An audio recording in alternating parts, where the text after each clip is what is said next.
रामचन्द्राय जनकराजमनोहराय मामकाभीष्टदाय महितमङ्गलम् रामचन्द्राय जनकराजमनोहराय मामकाभीष्टदाय महितमङ्गलम् कोसलेशाय मन्दहासदासभूषणाय वासवातिविनुतसत्तराय मङ्गलम् चारुकुङ्कुमोपेतचन्द्रदानि चर्चिदाय हारकटकशोभिताय भूरि मङ्गलम्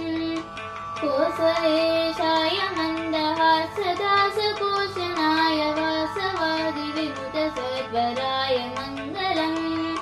चारुकुङ्कुमोपेतचन्ददानि चर्चिदाय हारकटकशोभिताय भूरि मङ्गलम्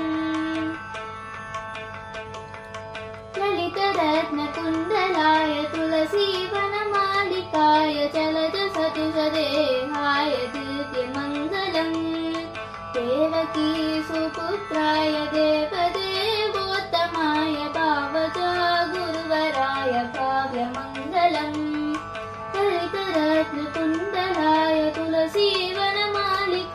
दलदसदृशदेहाय दिव्यमङ्गलम् देवकी सुपुत्राय देवदेवोत्तमाय भावजा गुरुवराय काव्यमङ्गलम्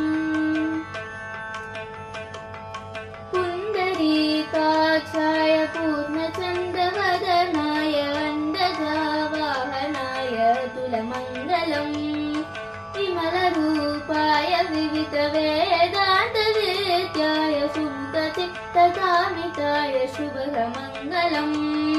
पुण्डरीकाक्षाय पूर्णचन्द्रवदनाय अण्डजावाहनाय तुलमङ्गलम् विमलरूपाय विविधवेदान्तवेद्याय सुमुखचित्तकामिताय शुभमङ्गलम्